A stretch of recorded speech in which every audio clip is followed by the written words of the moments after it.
చేస్తావా? ఏ బ్రాండ్ కావాలంటే అవి ఎన్నిటి పెడతావు? ఎన్ని బ్రాండ్స్ ఉన్నాయి ఇక్కడ?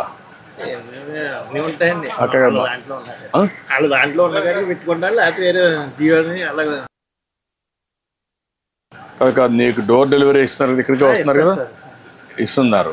ఎన్ని బ్రాండ్స్ ఉన్నాయి అంటే ఎన్ని వెరైటీస్ ఉన్నాయి? ఓ దాంట్లో 3-4 ఉంటాయి కదా.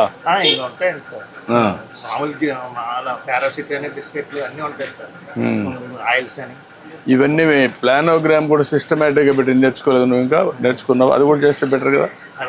స్పేస్ బాగానే ఉంది దీంట్లో. నువ్వు నీట్గా కానీ చేస్తే ఎవరన్నా వచ్చినా షాపింగ్ చేసుకోవాలంటే ఈజీగా ఉంటుంది కాబట్టి. ఇప్పుడు నువ్వే ఇస్తున్నావు, అందరికి ఎత్తిస్తున్నావు, అట్లా కాకుండా సిస్టమేటిక్గా పెట్టావు అనుకో, వాళ్ళు ఏది కావాలంటే పికప్ చేసుకుంటే నీకు బిల్ ఈజీ కదా.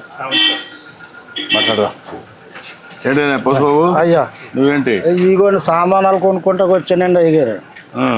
ఈ జోలు కుట్టుకుంటాకండి. నేను చెప్పుల షాప్ ఇది వరకు మా సెంటర్లో గుడికి వేసుకుని గుడి కింద కుట్టుకుంటూ పోతున్నాండి. ఇప్పుడు ఎక్కడ పని అవుతలేదండి, అంత డెలికేట్ షాప్. ఎప్పుడు మీ దగ్గరికి వస్తుంటాడా? చిన్న చిన్న పనులకన్నిటికీ చిన్న చిన్న పనిముట్లు కొనుక్కెళ్తానండి. కొనుక్కెళ్తావు? అన్ని ఇక్కడ కొంటావు, బయట కొంటున్నా? రాజమండ్రిలో కూడా కొంటానండి. రాజమండ్రి నుంచి చర్మాలు గట్ట అవి తెచ్చుకుంటాను. కొన్ని ఏమో నేనే నానబెట్టుకుని తయారు చేసుకుంటానండి.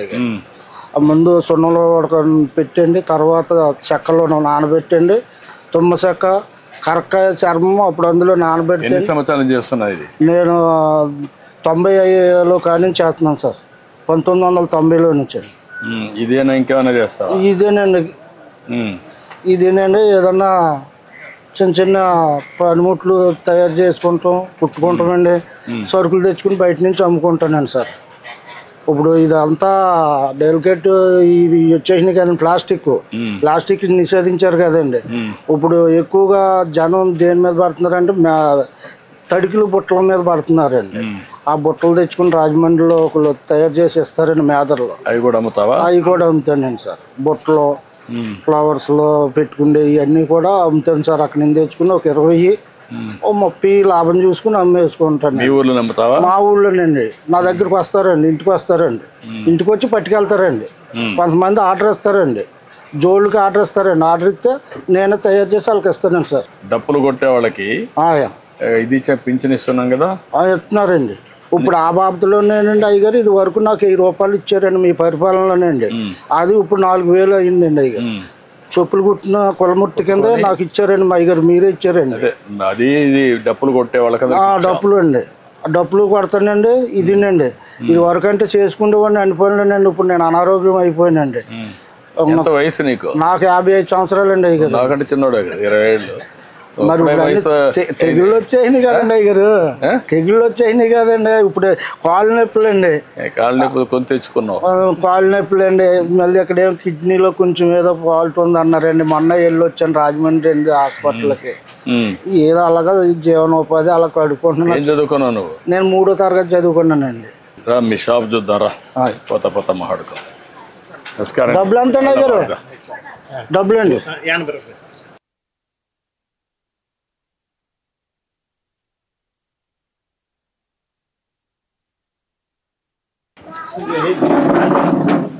ఇప్పుడు ఏమి బెదిరింపులు ఏమి లేవు కదా? వ్యాపారం బాగా జరుగుతుంది కదా? రండి పిల్లలు. ఎంతమంది పిల్లలు? 2 అబ్బాయిలు, 1 అమ్మాయి అండి. అందరూ ఈ పని చేస్తారా? బిజినెస్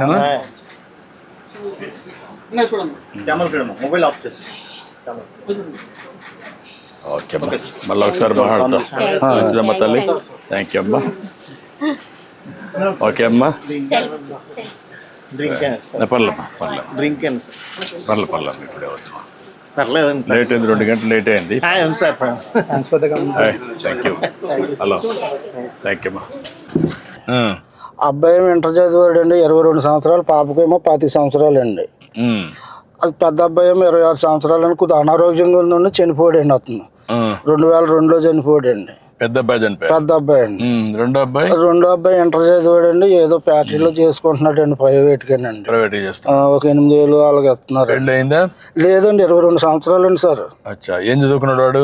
ఇంటర్ అండి, ఐటీ చదివాడండి. ఇంటర్ ఐటీ చేశాడు.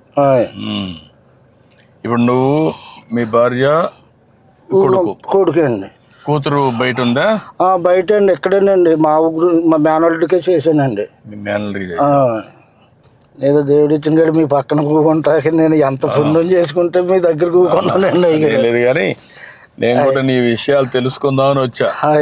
నేను ఏంటంటే పేదవాళ్ళకి న్యాయం జరగాలి. అయ్యో మన పరిపాలన చాలా బాగా చేస్తున్నారండి. అయ్యారు చాలా అభివృద్ధిలోకి చేస్తున్నారండి. ఈ వైఎస్ఆర్ గారి పార్టీ వచ్చాక అడుగట్టుకుపోయిందండి మొత్తం. కొంత ఇబ్బంది పడావా?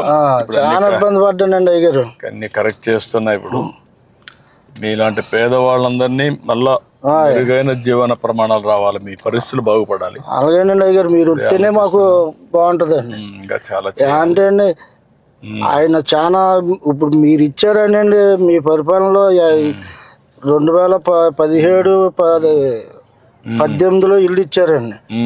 అంతో అండి మా నాన్న మా నాన్న కూడా కొనుక్కున్నాడండి.